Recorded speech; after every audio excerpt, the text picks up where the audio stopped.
Bonjour à tous, nous sommes au Festival international du jeu à Cannes et c'est avec grand plaisir que je suis avec Sébastien Cellerin. Alors, Sébastien Cellerin est une figure du jeu en général. Alors, nous nous sommes connus au siècle dernier. Alors c'est amusant de dire ça parce que en fait on a l'impression d'un seul coup qu'on est des vieux vampires qui auraient plusieurs siècles d'âge. Mais c'est pas faux. Je me souviens de Sébastien parce que c'est lui qui m'a fait découvrir Dark Earth, Multisim, ma première partie. Donc voilà, ça remonte un petit peu à un temps que les moins de 30 ans ne peuvent pas connaître. Voilà, exactement.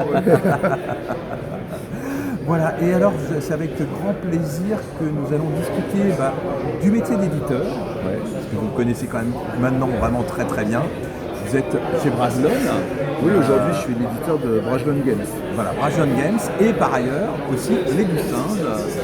Oui, j'ai dirigé les collections des Doux Singes pendant plusieurs années auparavant, pour la simple et bonne raison que je suis l'un de ces mystérieux singes. Voilà. Et voilà. Nous avons un de ces mystérieux singes devant nous.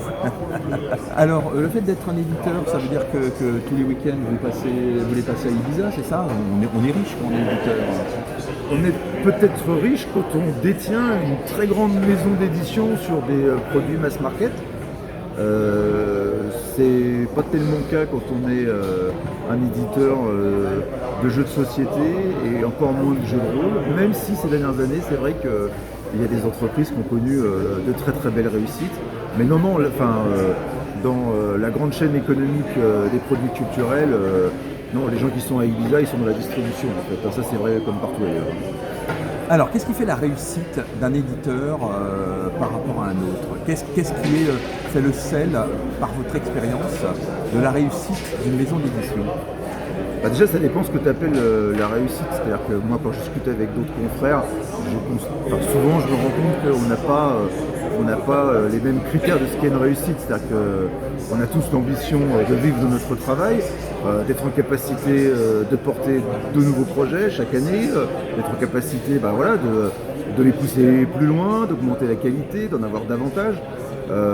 Maintenant, si la réussite c'est un grand nombre de ventes, je pense qu'il faut être sur des sujets très mass market, donc il faut être attentif à ce que les gens ont envie et pas seulement forcément à ce que nous on a envie.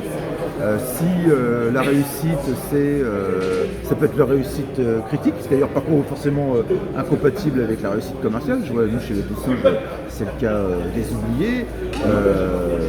Nous chez Brajlon Games, on a connu un succès commercial par la diversité des réseaux avec Classico Oliveton ou avec Cult en ce moment. J'espère qu'on va connaître la même chose avec Magnum Opus ou Boutine dans un avenir proche. Et où je parle de ces jeux-là parce que par ailleurs il y a eu beaucoup de commentaires très, très agréables sur notre travail. Mais bon, j'ai envie de dire que le travail ça suffit pas. La chance ça compte pas mal aussi. Il ne faut pas se raconter d'histoire, c'est-à-dire qu'il y a des moments. Je crois que tous les éditeurs croient à leur projet, ils croient avoir trouvé la bonne date, la bonne forme, et puis après, qu'est-ce qui fait que la rencontre se crée ou ne se crée pas? Il y a une part de mystère en fait qui relève de la chance un peu. Et qu'est-ce qui fait à votre avis le succès d'un jeu? Est-ce qu'on peut sentir d'avance, ça va marcher, et ça ne va pas marcher? J'aimerais bien. Non, je pense que ce qu'on arrive à anticiper, c'est une publication qui, si elle ne marche pas tout de suite, ne marchera pas. Donc on est en capacité de dire ça, si ça ne marche pas très fort dans les premières semaines, on saura que ça marche pas. C'est un peu comme un film. Est-ce que par exemple le premier jour est important, le jour de la sortie? Alors non, c'est pas forcément le premier jour, mais c'est vrai que ce qui se passe dans les 2 à 4 premières semaines, c'est quand même assez révélateur. Et puis après, il y a des jeux dont on sait très bien que ça ne voudra rien dire cette première semaine, parce qu'on sait qu'on est sur un projet où il y a quelque chose de très spécifique, c'est le bouche à oreille qui va faire les choses et où on va devoir soutenir pendant 6 mois, peut-être pendant une année. Et ça on arrive à le voir en fait. Grosso modo, c'est 2 grandes familles là. Et alors, quelle est l'importance maintenant des réseaux sociaux par rapport aussi bien au jeu de rôle que le jeu de plateau? Est-ce qu'il faut passer par YouTube, par Facebook, par Twitter obligatoirement pour que ça fonctionne? Alors, si la publication sur laquelle tu travailles est une publication de niche parce qu'elle demande une très forte expertise, voilà, un jeu très expert ou le jeu de rôle, les réseaux sociaux, tous les réseaux sociaux, c'est très très important. Globalement, si tu classes les jeux par réussite commerciale en termes de nombre de ventes, tu vas t'apercevoir que plus le succès est insolent et moins il y a de présence sur les réseaux sociaux. C'est-à-dire que c'est les communautés d'experts, de passionnés sur un sujet très pointu qui occupent les réseaux sociaux et tu le sais quand tu es dans le critère. Si tu es en marge, tu ne le vois pas. Tu vois, je pense que le jeu le plus vendu en France en ce moment, ça doit être Blanc Manger Coco. Il n'y a pas de conversation interminable sur les réseaux sociaux pour discuter des combinaisons de cartes, etc. C'est pas ça qui se passe. Tu vois, dans le jeu de société, c'est plutôt les jeux très experts, d'un mythic game, d'un monolithe. Nous, quand on fait Magnum Opus, on sait qu'on va beaucoup en parler sur les réseaux sociaux parce que draft, majorité, beaucoup d'interactions, des prises de risques. Les coups tordus, bon bah ça on sait qu'aujourd'hui c'est pas le très grand public en fait. Et bon, le jeu de rôle, oui, les réseaux sociaux c'est important. En revanche, enfin plutôt ce qui est important de préciser, c'est que je crois que dans les dernières semaines, les derniers mois peut-être, les toutes dernières semaines, il s'est passé quelque chose dans le jeu de rôle, c'est que les réseaux sociaux, exactement les contenus vidéo, ont changé la donne dans la manière de présenter les choses.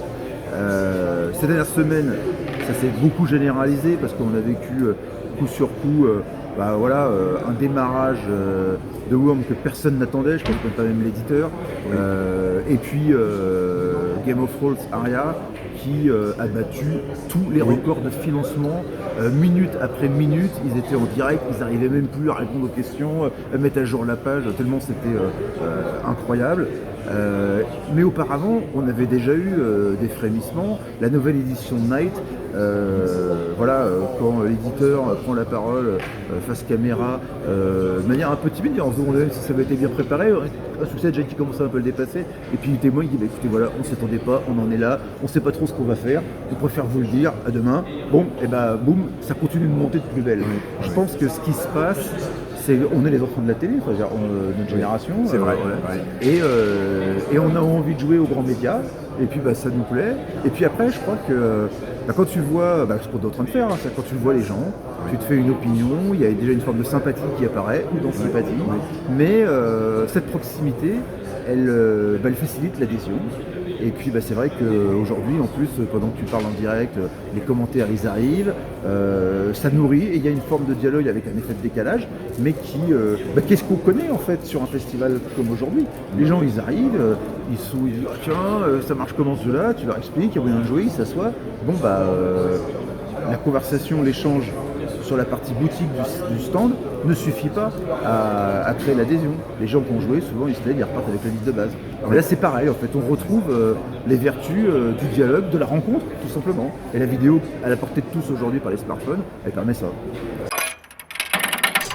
Est-ce qu'il est nécessaire de passer par les financements participatifs pour lancer un jeu aujourd'hui? Nécessaire, non, parce que tu as plein de jeux en fait qui ne demandent pas forcément ce type d'opération. Ça dépend aussi des types de jeux.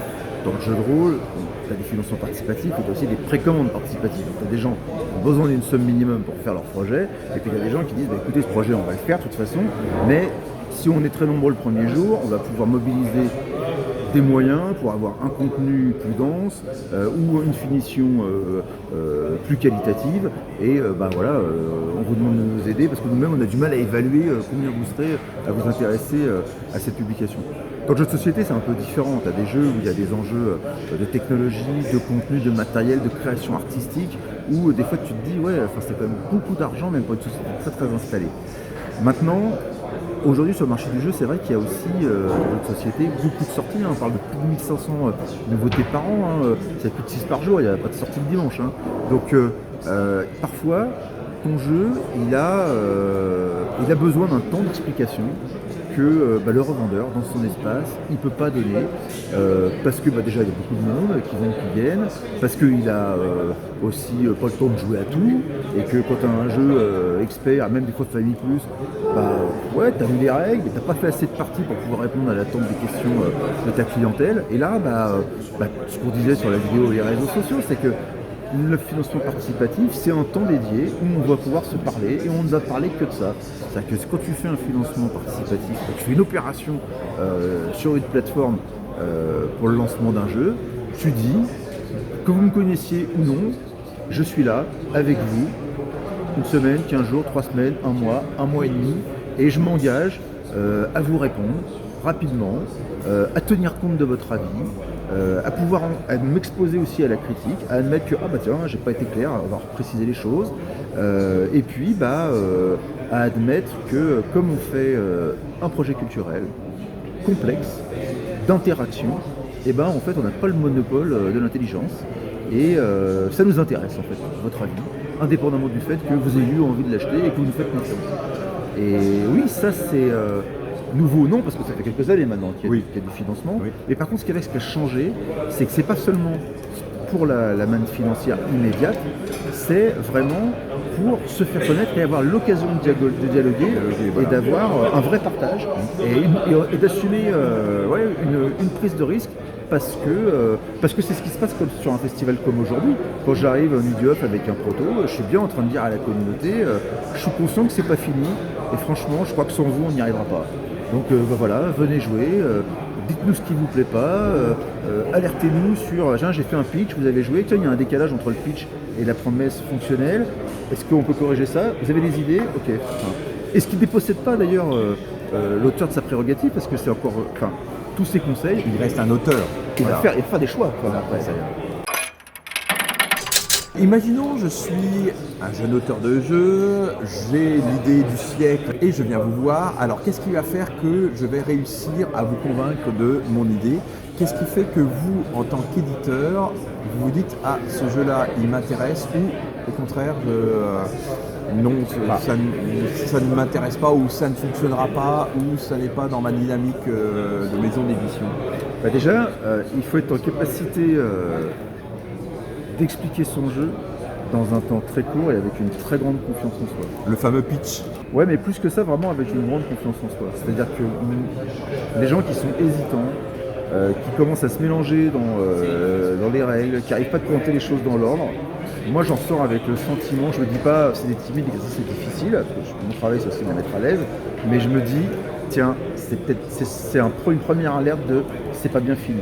C'est-à-dire que il y a un truc qui est vrai dans tout domaine de la création, c'est que quand ça devient simple à expliquer, c'est qu'il y a déjà eu beaucoup de travail, beaucoup de choses sont réglées, minutées, et c'est devenu... on est en capacité d'être concis dans l'explication. Ça, c'est une première alerte. Je pense qu'il ne faut pas sous-estimer qu'un rendez-vous, c'est un travail comme un autre, ça se prépare. C'est-à-dire qu'on voit les gens qui ont répété chez eux. C'est un truc tout bête, il y en a comme nous en train de se filmer là, pour vous donner quelques informations. Vous avez un jeu à présenter, faites-le. C'est-à-dire que vraiment, mettez la caméra par votre téléphone, branchez, faites l'explication, rangez-la, le lendemain, réécoutez-la, regardez le chrono. Et si vous avez mis plus de 10 minutes, si vous vous mélangez, il y a un problème. Ça se travaille, il faut faire un plan, il faut aller à l'essentiel. Voilà, ça c'est important. Et après, il faut savoir que vous aurez fait ça, donc vous vous dites c'est bon, c'est fini, mon jeu il est bon, ils vont me le prendre, ils vont pas me le prendre, parce que c'est leur truc, c'est pas leur truc. Et en fait c'est pas vrai. C'est-à-dire qu'à ce moment-là, le travail commence. C'est-à-dire que l'éditeur, lui, il est en prise avec des contraintes de production. Il est en prise avec le regard du marché. C'est-à-dire que le jeu, il y a de ça de spécifique que les éditeurs, contrairement à beaucoup d'autres producteurs, ils ne vendent pas aux consommateurs. Ils vendent un réseau de revente qui est le point de vente. Ces gens-là, ils ont des a priori, ils ont des spécificités liées à des bassins de population. D'un magasin, d'une ville à l'autre, on va vous expliquer ce qu'est le monde du jeu, et c'est pas le même monde du jeu. Et cette connaissance-là du territoire, de cette diversité des attentes, elle va amener des attentes nouvelles sur votre jeu, des besoins de simplification ou au contraire de complexifier ou d'articuler les choses différemment. Vous pensiez avoir terminé, vous pensiez capable de présenter le projet et en fait, une nouvelle étape commence, et là, il y a quelque chose qui psychologiquement peut être difficile et un peu éreintant. Et ensuite, souvent, ce qui est compliqué, et là c'est vraiment majoritairement y compris avec des gens qui ont beaucoup d'expérience, finir un prototype, être en capacité de l'expliquer, c'est pas finir la documentation qui est nécessaire au développement. C'est-à-dire que faire un produit culturel, c'est aussi produire des documents qui vont permettre à d'autres de l'incarner de manière professionnelle. La capacité à pouvoir s'approprier le jeu. Le game design, c'est aussi des documents qui justifient pourquoi les valeurs sont comme ça, pourquoi on a fait comme ça, à quoi on a pensé quand on a choisi, même des fois sur un prototype, on a choisi avec précision les proportions des objets, la dimension d'un plateau. Et on l'a fait parce qu'on a réfléchi à plein de choses. Et on a l'impression que comme on a fait un prototype, c'est une évidence, tout est compréhensible. En fait, c'est pas vrai. Parce qu'à côté de ça, il y a un autre type qui est passé avant vous. Et puis lui, il s'est pas posé ces questions-là. Et nous, on peut pas savoir à quel point, en fait, tout a été mesuré. Donc, il faut savoir être concis pour présenter son prototype et convaincre sur son jeu. Mais il faut aussi être capable d'avoir une documentation plus importante pour permettre à la maison d'édition de respecter fidèlement vos attentes et toutes les étapes qui ont conduit au fait que votre prototype ressemble à ça. Et ça, souvent, c'est sous-estimé. Et c'est là où il y a les fameux accidents de parcours que j'évoquais quand tu me disais les qualités de l'éditeur. Pour bien arriver à articuler tout ça, il faut une création documentée. En introduction, nous parlions de notre rencontre au siècle dernier sur Dark Earth, donc Multisim, il y a une maison d'édition qui a disparu, il y a eu donc c'est l'âge d'or du jeu de rôle, après il y a eu une période un peu plus sombre, on va dire au début des années 2000, et puis le retour aujourd'hui. Alors faisons peut-être un petit peu un parcours. Qu'est-ce qui a changé dans le jeu de rôle entre cette époque assez incroyable de Cirrus, de Multisim, d'Oriflamme, d'Hexagonal, des jeux des cartes, qui aujourd'hui toutes ont disparu, et aujourd'hui le marché du jeu de rôle avec les singes et les autres. Alors déjà, moi je n'ai pas tout à fait cette lecture-là. Ça, je crois pas que. Enfin, je pense que s'il y a eu un âge d'or, c'est encore avant. C'est-à-dire qu'y compris toutes les productions imprimées se portaient bien mieux. Parce que déjà, à l'époque de Multisim, dans les années 90, il y a quand même déjà un écart très important entre les espérances de commercialisation de nos produits et ce qui existait auparavant chez Jeux des Cartes, sur les premières éditions de l'Appel de Cthulhu, ou même tu vois, ce qu'avait connu Oriflamme quelques années auparavant. Et alors, finalement, en proportion, entre cette époque-là et maintenant, il y a un écart qui est moins net entre les années 80 et les années 90. Un tirage par exemple de, je sais pas moi, de Nephilim, de Dark Earth, de Guild, c'était combien à l'époque? Entre 3 et 5 000 boîtes. Et aujourd'hui, ça serait un jeu de rôle par exemple, lorsqu'il sort chez les 12 singes, c'est un tirage de combien? Entre 500 et 1500 bouquins. D'accord. Mais tu vois, à l'époque d'un Oriflamme ou d'un jeu des cartes des années 80, on est sur des montants à 5 chiffres. Ah oui, en effet, ça fait une sacrée différence. Donc tu vois, on divise quasiment par 10 entre les années 80 et les années 90, alors qu'on est entre la moitié et le tiers, entre la moitié et le tiers, là sur 20 ans, quoi. Et qu'est-ce qui faisait que dans les années 90, alors que ça jouait vraiment partout, il y avait quand même beaucoup de tables, notamment d'associations, de clubs, je pense plus encore qu'aujourd'hui. Et qu'est-ce qui faisait qu'il y avait moins de ventes que dans les années 80? Est-ce que c'était parce qu'il y avait plus de produits qui sortaient ou Non, c'est parce que en fait, l'espace de loisirs, il y a eu de profonds bouleversements. Enfin, les années 90, c'est la démocratisation des consoles de jeux, c'est l'arrivée d'Internet, c'est les jeux de cartes à collectionner, c'est le massivement multijoueur. Et notre génération qui n'avait... toi et moi, on a grandi dans un pays où le cinéma indépendant est en crise, il n'y a pas beaucoup de publications de fantasy, et le jeu de rôle, c'est un espace de liberté formidable. Ces univers n'existent quasiment que là. Et du jour au lendemain, tu as des jeux vidéo, l'explosion du cinéma, l'arrivée de l'internet, tu n'as plus besoin de te rendre dans un lieu public pour côtoyer les gens qui te ressemblent et qui aiment le même loisir, tu chattes sur des forums, etc. Et la somme de toutes ces mutations technologiques et culturelles, elles ont fait que nous avons tous consacré notre temps de loisir de manière diverse. Et il y a eu des mutations, quoi, tout simplement. Maintenant, tu vois, moi, à part depuis 2-3 ans, 4 ans maintenant, où je me consacre exclusivement aux jeux de société, de 98 à quasiment 2015-2016, Moi, j'ai vécu que du jeu de rôle, en fait. J'avais fait que du jeu de rôle, c'était mon travail. Et j'ai pas... il y a eu des moments plus difficiles, parce que la montée du jeu de société a eu aussi autre chose, c'est-à-dire que les magasins ont eu envie de vendre des produits plus facilement, donc voilà, c'était les jeux de société, mais on voit bien maintenant que le jeu de société il arrive à des jeux narratifs, donc tu vois finalement les gens ils ont toujours envie de s'amuser, de raconter des histoires. Voilà, je sais pas si ça répond tout à fait à ta question, mais Oui, tu vois, j'ai un point oui, de vue oui. un peu différent de ce que j'entends souvent. Moi je suis étonné quand on m'explique que dans les années 2000 ça a été le désert du jeu de rôle. Moi j'ai l'impression que moi, ma conviction profonde, c'est que dans les années 90, il faut se souvenir que les acteurs de ce milieu, c'est des jeunes entrepreneurs. Et je pense que les sociétés qui ont connu des difficultés à la fin des années 90, c'est aussi le fait qu'elles étaient tenues par des gens qui avaient moins de 30 ans. C'était la première expérience entrepreneuriale et ils ont commis des erreurs. Ils n'ont pas su gérer la croissance. Et d'ailleurs, derrière tous ces gens-là, ils ont poursuivi leurs aventures entrepreneuriales. Ils ont créé une nouvelle société. Certains sont restés dans le jeu, d'autres sont partis ailleurs. Et aujourd'hui, ils s'affichent de belles réussites. Enfin, Stéphane Marsan, Brajleux, Voilà, on allait dire, oui, qui sont deux éditeurs importants en littérature de fantasy. Martinez, Espadé, enfin, avec des sensibilités, des attentes, certains plus éditeurs de création, d'autres plus éditeurs de traduction, d'autres plus distributeurs. Enfin voilà, et chacun a trouvé sa voie, mais avec une expérience qui les a renforcés. Et aujourd'hui, leurs activités elles sont pérennes. On peut pas, c'est pas parce que une génération de jeunes entrepreneurs qui avaient une vingtaine d'années, ont, comme tous les jeunes entrepreneurs, appris sur le tas et donc ont eu des accidents de parcours, qu'ils ont mal travaillé, que leur produit n'avait pas de valeur. Enfin, là, il y a un raccourci. Mais il y a un raccourci aussi parce qu'il y a un truc qui m'a toujours étonné dans le jeu de rôle. Il y a l'envie de se dire qu'à un moment donné, on a été malheureux, qu'on a acheté des cailloux, etc. Franchement, moi, je n'ai jamais ressenti ça. Eh ben, c'est bien de terminer par une note positive. Merci Sébastien.